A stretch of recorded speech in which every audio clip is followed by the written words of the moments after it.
ya. Oke, bisa kita mulai. Ya. Apa tujuan dari pemasangan bidas?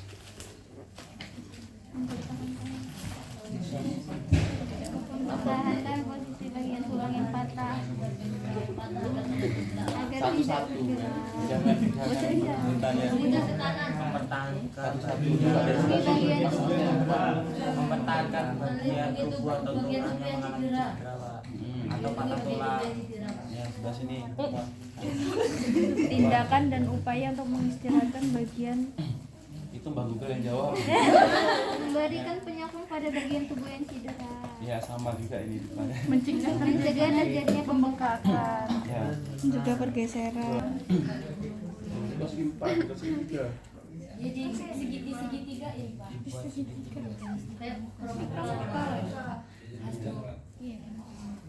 Jadi ngelibatnya bukan ngelibat seperti kalian apa pakai hashtag ya. Nanti dilipat-lipat gitu kan, pakai hashtag gitu kan. Bolak-balik. Jadi ngelibatnya itu ada 8 lipatannya. Jadi yang kita cari mitela ya. Kita bagian ujung ini kita letakkan bagian ujung seperti ini ya. Seperti ini.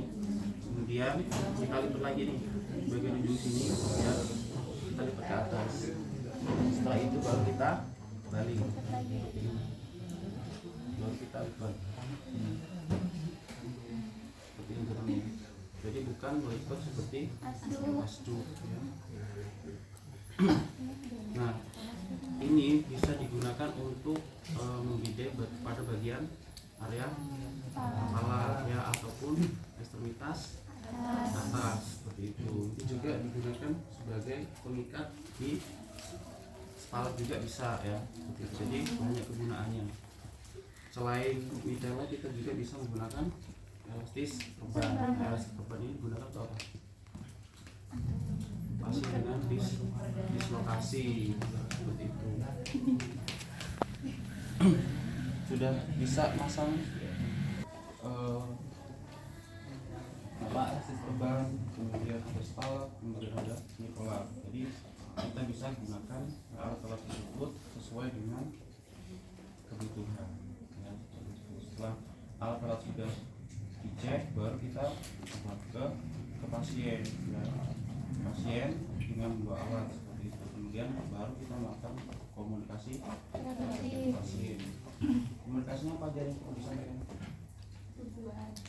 Ya, jelaskan tujuan kita itu mau ngapain ya.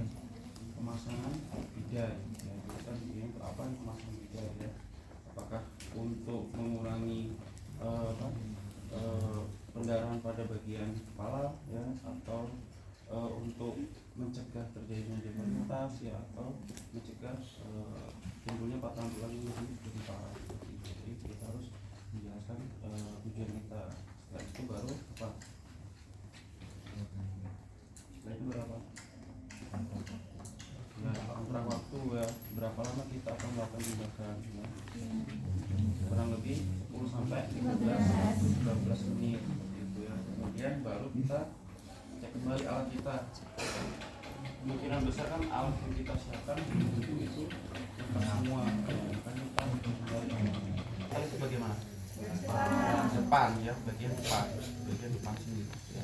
Kita kaji ya, jenis luka itu seperti apa, apakah luka terbuka ataupun tertutup. Semisal yang luka terbuka, apa yang perlu dilakukan? Pendarahan ya, tekan ya. Tapi di sini nggak ada kasar. Apa yang kita lakukan? Kita bisa menggunakan mitela lagi ya.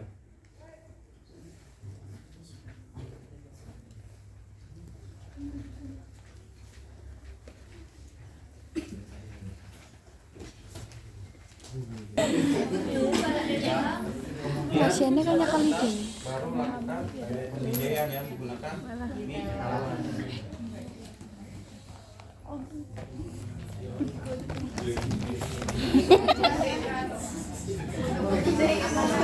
Jangan tampil. Kemudian di bagian belakang ya kita putar.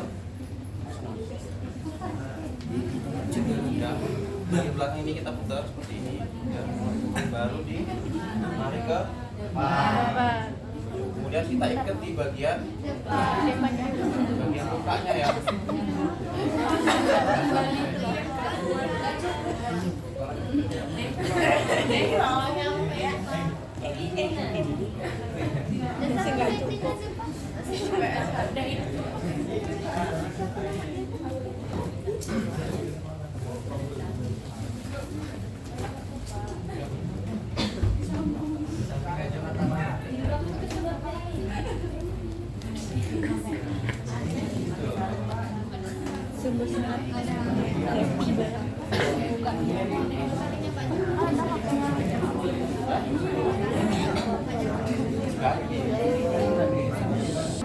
Oral ya, kita juga sama akan melakukan hal seperti tadi ya.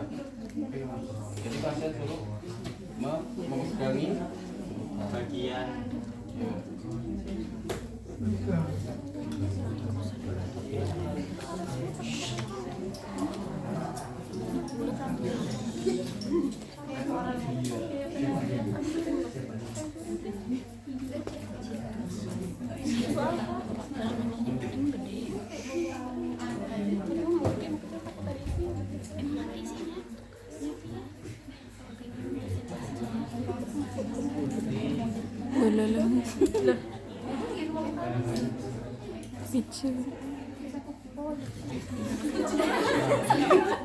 Sama ya, kita lihat ini dilipet seperti ini, kemudian diputar di sini seperti ini sampai.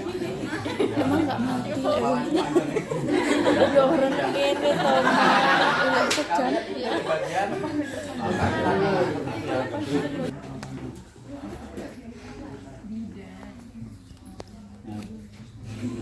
Seperti ini ya.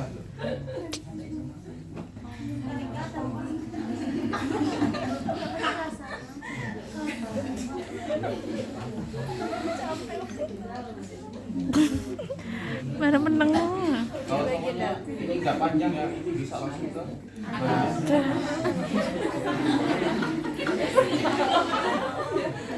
agak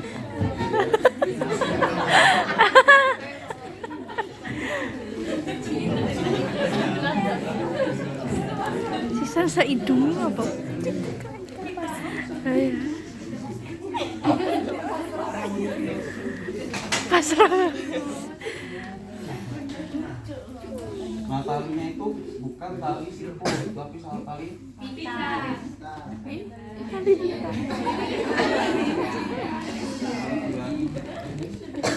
tujuan itu apa ini? Agar menjaga rahang agar tidak biar mingkem.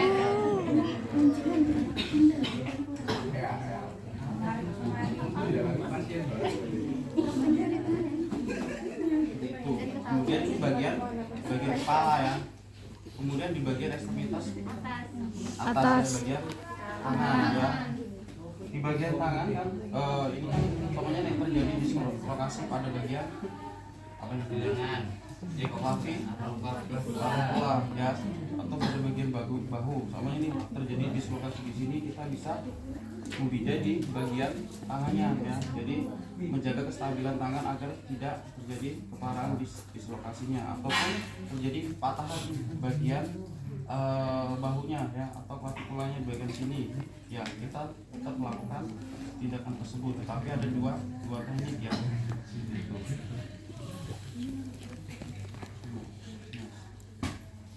Oke, soalnya ini terus di sini terjadi patahan, kemudian ada luka terbuka ya. Kita harus apa melakukan balut pembukaan ya. Tangannya aku kan berubah.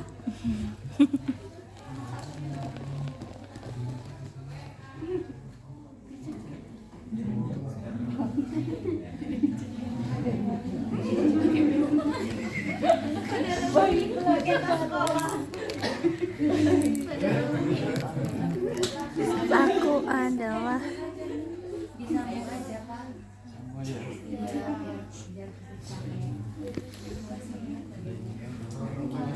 Nggak etis banget ya.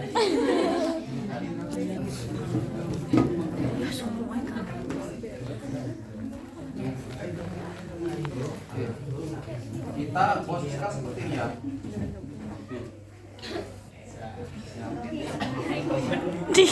Kemudian di bagian belakang ini kalian cukup putar sini ya. Kemudian baru yang satu kali ini kalian masukkan ke bagian atas. Kok kelihatan, Pak? Nah, usahakan pasien untuk dadanya dibusungkan atau bagian toraknya dibusungkan ke depan. Busung. Kita menarik di bagian yang paling ke atas ya. Pak, nggak kelihatan.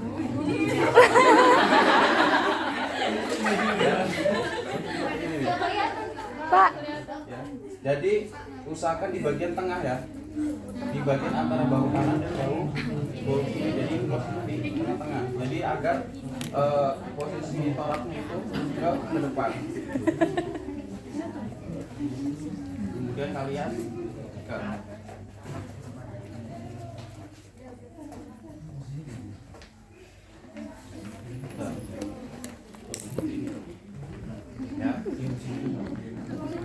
Ya, biar nggak bergerak kemana-mana nih. Kalau dislokasi, kalau ini terjadi ininya turun kan, dislokasi pada bagian sendi. Soalnya kita tidak menstabilkan bagian tangan ini, ya otomatis nanti akan berubah ya tempatnya. Dia tidak akan kembali ke tempat asalnya seperti itu. Makanya kita harus menstabilkan bagian lengannya seperti ya.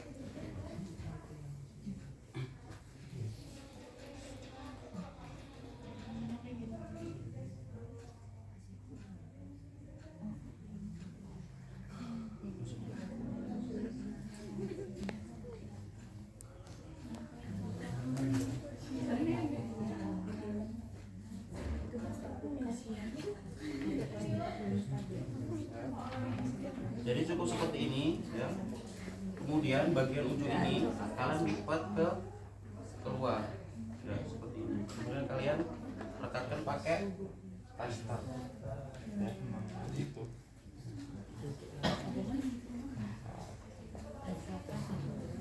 Oke, paham? Bisa. Coba ini di bagian tengah nih ya. Di bagian tengah sini ya, jadi dislokasi ya.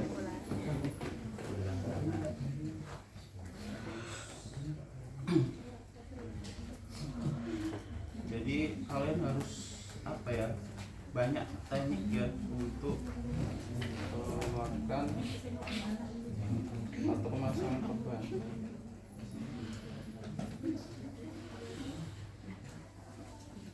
Nih, umpamanya di sini terjadi dislokasi ya, ataupun terjadi fraktur ya, maka kalian menggunakan elastis beban. Tidak mungkin kan kalian menggunakan mitela ataupun menggunakan perlak ya, kecuali kalau terjadi patahan di antara dua sendi ya, itu bisa menggunakan perlak lagi spalak ya. Tapi kalau terjadinya di bagian sendi seperti ini, kalian menggunakan elastis beban ya.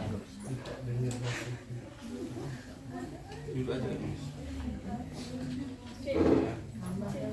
Iya. Lama terjadi nih dislokasi pada bagian sini ya. Kemudian kalian kaji dia tuh bentuknya hanya pergeseran ataupun ada patahan ataupun adanya tadi luka terbuka. Semisal ada luka terbuka, otomatis kalian harus balut tekan. Tapi kalau cuma hanya dislokasi, hanya menggunakan elastis beban.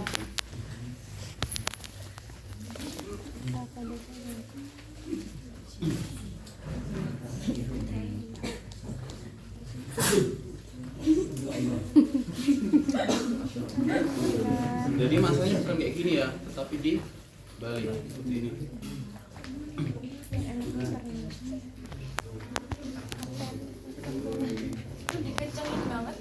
Enggak, ini kita standar aja. Jadi harapannya gini, kalau pemasangan bidak itu yang pertama ya tidak boleh terlalu kencang. Kemudian yang kedua apa? Terlalu longgar. Kemudian satu lagi apa? Nadi tidak boleh sampai tertekan karena akan menghambat aliran darah. Ya. panas ya lambangnya. Iya. Masih nggak dibenerin, nggak benar-benar. Kita putar sampai berapa kali? Sampai habis. Habis. Ya, 3 kali ya.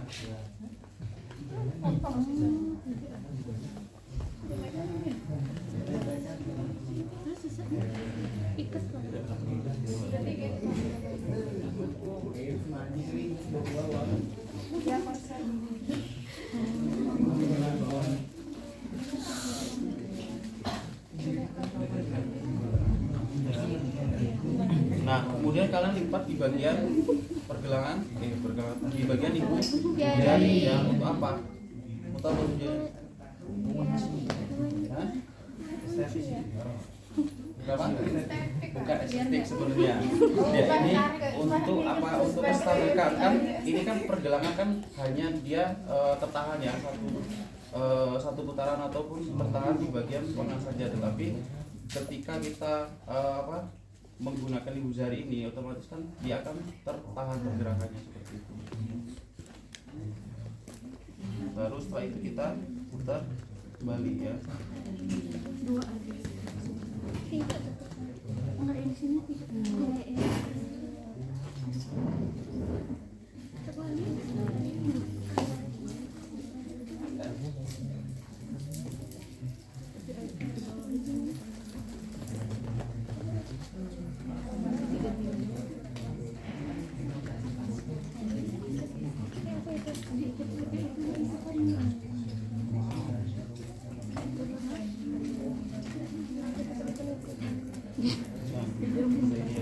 Jadi untuk ini seperti itu, tapi lebih rajin lagi ya.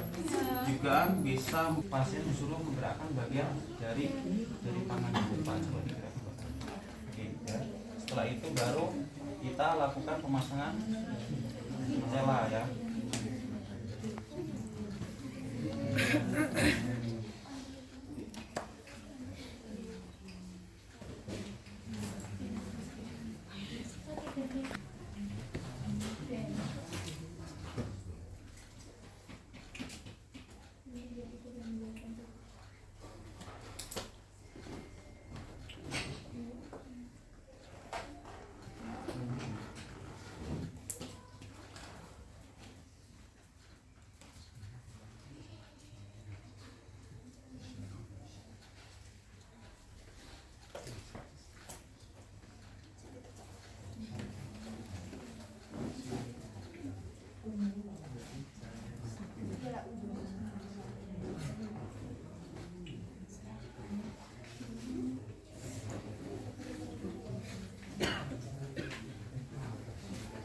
Jadi seperti ini ya. Ini telanya itu dilipat jadi dua bagian ya. Nah kemudian ya kita masukkan sisi satu ya ke bagian lubangnya seperti ini ya. Kemudian kalian tarik.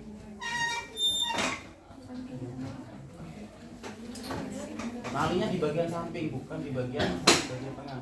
Sampai menjauh dari pasiennya, Kak. Ya.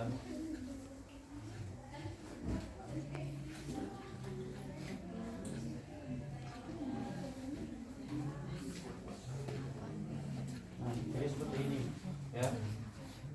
Kemudian kalian ikat.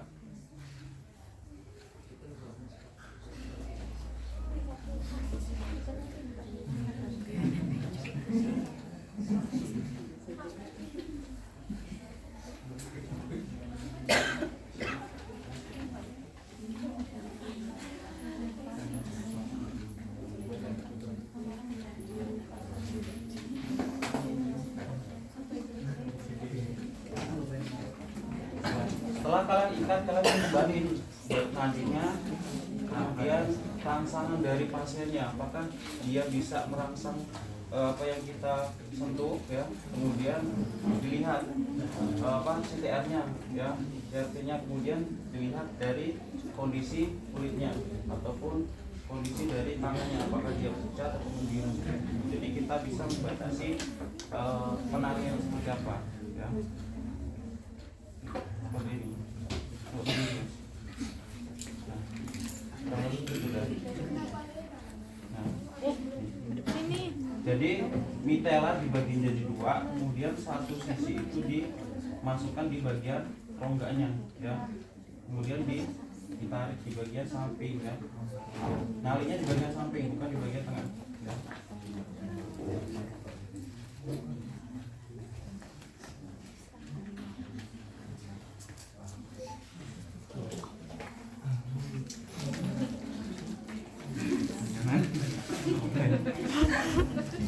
Ketawa malah. Ya, usahakan ukurannya sama ya dengan kaki ya, jangan melebihi ataupun kurang seperti itu ya.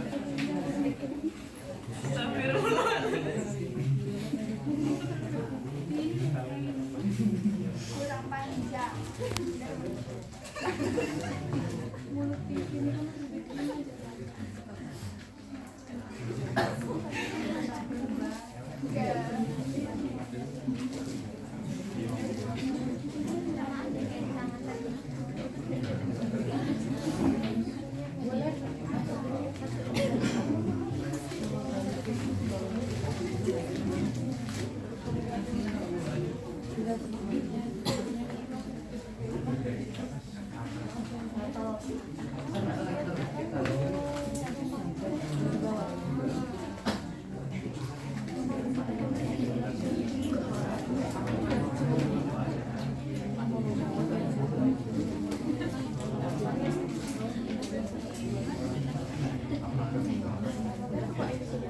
Ya, kurang lebih seperti ini ya. Jadi kita harus mengikat tiga ikatan ya. Jadi tidak boleh dua. Karena apa? Kalau misal dua hanya atas dan bawah, tengah ini akan mudah bergeser. Jadi harus tiga bagian. Ya. Itu nanti dipotong tidak sih Pak? Bagian bawah itu. Nah ini kalau semisal hanya digunakan untuk ambulan ya, teman ini hanya memindahkan tidak masalah, tetapi kalau digunakan untuk sehari kan nggak mungkin seperti ini. Makanya saya sampaikan tadi harus sama dengan ukuran kaki ini.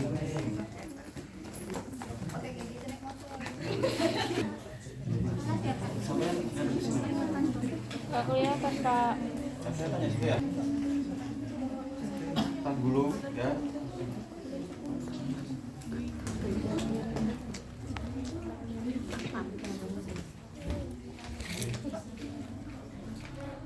Soalnya terjadi dislokasi tadi ya, atau fraktur, maka kita bukan dari sini ya, tetapi dari bagian sini ya, untuk kita melakukan apa, pembidaian gitu ya.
Oke, kurang lebih seperti ini ya. Jadi mengikatnya itu dari bagian telapak kaki ya, 3 kali putaran, kemudian baru naik ke bagian atas ya.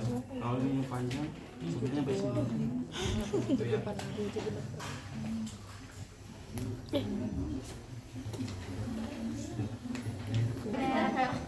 Terjadi Bagian lepas ya. Oke, bagus ya. Jadi kita lihat ya, adanya jejas atau tidak ya di bagian leher ya. Kemudian adanya apa, darah ya yang keluar dari bagian telinga ya atau tidak. Kemudian adanya apa lesi ya atau pembengkakan di bagian area ini apa leher. Ya jadi kalian harus tahu medisnya apa sih kok leher apa apa apa apa bulu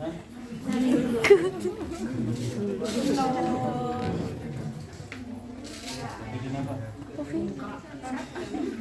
ini tongkat ya Allah tongkat aja ini orang ya apa coba cari coba apa Servik. serviks cervical ya Cervical. Jadi, bagian tulang leher ya oke jadi kalau kita sudah tahu nih tanda-tandanya nih bahwasanya dia itu ada fraktur di bagian cervicalnya atau di bagian lehernya ya. Maka kita perlu melakukan pemasangan nekolar ya. Jadi sebenarnya prosedurnya itu banyak ya untuk pemasangan nekolar ya. Biasanya pasien jatuh kemudian pakai helm, gimana cara melepasnya itu kita juga harus tahu ya. Kemudian bagaimana cara kita mengangkat pasien ya, tidak semata-mata dia cedera di sini angkatnya salah-salahan karena apa akan terjadi fatal atau kematian pada pasien. Makanya kita juga harus bisa stabilisasinya pada saat membedakan pasien ke berangkat ya. Cara pemasangan simpel ya, jadi bukan seperti ini ya, bukan seperti ini, tetapi ini itu bagian depan.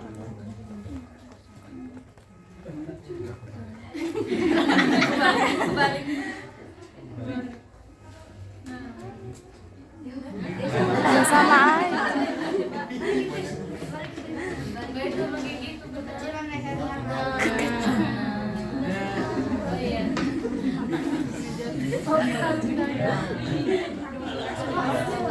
Jadi bukan yang bagian lengketnya ini di bagian depan, tetapi bagian lebar ini bagian depan seperti itu. Karena apa? Untuk menghambat pergerakan bagian depannya. Kan otomatis yang belakang ini kan nggak mungkin dia gerak ya.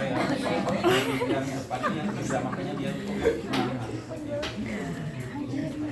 ini. Jadi kalian harus kaji dulu nih ciri-ciri dari fraktur cervical seperti apa, baru dilakukan pemasangan nekolar. Kemudian cara menggunakannya juga berbeda ya, tidak asal angkat, tapi harus stabilisasinya ya digunakan. Jadi tidak hanya satu angkatnya, maksudnya kita menstabilkan untuk ini. Jadi yang satu orang ini kepala atau bagian atas ya. Jadi gunakan dua tangan ini untuk menopang bagian bahu dan mengapit di bagian cervical atau kepala. Seperti ini ya. Jadi yang dua tangan ini menopang bahu, dua kanan kiri, kemudian yang tangan kanan ya atau lengannya ini mengapit di bagian leher. Kemudian kita menggunakan aba-aba ya. Jadi nggak semata-mata satu orang ngangkat, satunya nggak ngangkat kan, otomatis pergerakannya kan berbeda. Makanya harus menggunakan hitungan ya. Jadi kita sama-sama mengangkat untuk menggunakan di berangkar seperti itu ya. Paham? Sudah masuk.